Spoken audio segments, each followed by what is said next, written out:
गोष्ठी का आयोजन किया गया है। इस विचार का मुख्य मर्म है सुभाष चंद्र बोस और स्वतंत्रता आंदोलन में योगदान। देखिए, सुभाष चंद्र बोस भारत के स्वतंत्रता आंदोलन में अग्रणी नायकों में थे और भारत की आजादी की लड़ाई में उनका गांधी और नेहरू से कम योगदान नहीं था। लेकिन जो भारत के इतिहास के पन्ने पर जो सुभाष चंद्र बोस को महत्व मिलना चाहिए वह नहीं मिला। आप लोग जानते होंगे, गांधी जी पर कम से कम हजारों लोगों ने किताब लिखा है, नेहरू पर भी बहुत ज्यादा मटेरियल्स है और सुभाष चंद्र बोस के बारे में कितने लोग साक्ष्य प्रमाण जुटाए, अभी तक इसके बारे में कुछ भी नहीं। लेकिन यह कहा जा सकता है सुभाष चंद्र बोस जितना ज्यादा अपने जीवित रहते प्रासंगिक थे उससे कहीं ज्यादा मरने के बाद आज तक सुभाष चंद्र बोस के बारे में कोई आप ऐतिहासिक प्रमाण नहीं पाए हैं। वो मरे, कैसे मरे, इसके बारे में कोई प्रमाण नहीं है। सुभाष चंद्र बोस निसंदेह एक महान राष्ट्रवादी थे। इनका जन्म 23 जनवरी 1897 को बंगाल प्रेसिडेंसी के तहत अब उड़ीसा में आता है, कटक जो महानदी का तट है वहीं पर इनका जन्म हुआ था। इनके पिता जानकी दास बसु एक पेशे से वकील थे। माता प्रभावती देवी एक संस्कृत की विद्वत महिला थी। सुभाष चंद्र बोस के ऊपर इनके व्यक्तित्व का प्रभाव पड़ा और कटक के रामनसा कॉलेज से स्नातक में प्रथम स्थान पाने के बाद मात्र 22 साल की उम्र में यह सिविल सेवा में चयनित हो गया, आईसीएस में। इतने मेधावी थे जिसे आज आईएएस कहा जाता है। और आईसीएस में चयनित होने के बाद उसी दौरान 1922 में गांधी जी ने राष्ट्रव्यापी सत्याग्रह असहयोग आंदोलन को छेड़ा था और गांधी जी से प्रभावित होकर के उन्होंने सिविल सेवा की पढ़ाई तो सिविल सर्विस की छोड़ दिया और असहयोग आंदोलन में कूद पड़े। और सबसे बड़ा इन्होंने जिसके संरक्षण में काम किया वह नाम था जानकी दास बसु। क्या नाम था? जानकी दास बसु। देशबंधु चित्तरंजन, जानकी नाथ बसु उनके फादर थे, देशबंधु चित्तरंजन दास उनके फादर थे, मैंने गाइड फादर के रूप में उनको कहा जा सकता है।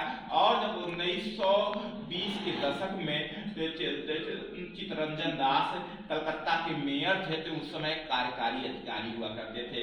और जब 1928 में नेहरू रिपोर्ट भारत आई उस समय सुभाष चंद्र बोस और नेहरू ने, जवाहरलाल नेहरू ने नेहरू रिपोर्ट का विरोध किया था क्योंकि नेहरू रिपोर्ट में डोमिनियन स्टेट का प्रस्ताव था और सुभाष चंद्र बोस और जवाहरलाल नेहरू डोमिनियन स्टेट के स्थान पर यह पूर्ण स्वराज की बात करते थे। और 1938 में इनको राजनीतिक उत्कर्ष का पीरियड रहा और 1929 में इन्होंने हरिपुरा में कांग्रेस का अधिवेशन हुआ और सर्वसम्मत से इन्हें कांग्रेस का अध्यक्ष चुना गया। दूसरी बार 1939 में इन त्रिपुरी में अधिवेशन होता है और त्रिपुरी अधिवेशन में इन्हें सर्वसम्मत से के स्थान पर इनके विरोधियों ने गांधी जी के अत्यंत समर्थक पट्टाभी सीतारमैया जो पेशे से वकील थे और गांधीवादी कार्यकर्ता थे उन्हीं के उम्मीदवार बनाया और सुभाष चंद्र बोस ने उनको भी हरा दिया। गांधी जी से उनको बहुत दुख हुआ। गांधी जी ने कहा था सुभाष चंद्र बोस की जीत या पट्टाभी सीतारमैया की हार। पट्टाभी सीतारमैया की हार मेरी व्यक्तिगत हार है। इससे व्यथित होकर के सुभाष चंद्र बोस बहुत व्यथित हुए और कांग्रेस कार्य समिति की गठन और पट्टाभी सीतारमैया के बारे में गांधी जी के बयानों से व्यथित होकर उन्होंने कांग्रेस के अध्यक्ष पद को छोड़ दिया और बाद में कांग्रेस ने अपनी पार्टी से भी निकाल दिया था। और 1939 में इन्होंने फॉरवर्ड ब्लॉक बनाया, फॉरवर्ड ब्लॉक, और फॉरवर्ड ब्लॉक के अध्यक्ष भी बनते हैं। और इसके बाद जब पूरे देश में भारत छोड़ो आंदोलन चल रहा था तो ऐसे में 23 अक्टूबर 1943 को सिंगापुर में जाकर के आजाद हिंद फौज की स्थापना किए और आजाद हिंद फौज किए और इस आजाद हिंद फौज की स्थापना में रास बिहारी बोस और कैप्टन मोहन सिंह का अहम योगदान था। इसके बाद जर्मनी में भी इन्होंने, जापान में भी अस्थायी सरकार की स्थापना की थी और उसी दौरान जापान पर अमेरिका के द्वारा परमाणु बम गिराया गया 6 अगस्त 1945 और 9 अगस्त 1945 को। इसके बाद वहां के ब्रिटेन के खिलाफ एक आक्रोश, अमेरिका उस युद्ध में शामिल हो जाता है। इस युद्ध में आप लोग सभी लोग जानते हैं 1942 में पर्ल हार्बर की घटना के बाद, और उसके बाद पूरे दुनिया पर यह जापान का बढ़ते प्रभुत्व को परिचायक था। ऐसे में सुभाष चंद्र बोस टोक्यो के बैंकॉक के रास्ते टोक्यो जाते हैं, वही कहा जाता है 18 अगस्त 1945 को उनकी मृत्यु हो जाती है। और चीनी ताइपे, फिर बाद में विवाद उठा 1957 में, जब वहां का रूस की एजेंसी KGB ने कहा इस दिन कोई विमान दुर्घटना नहीं हुई थी।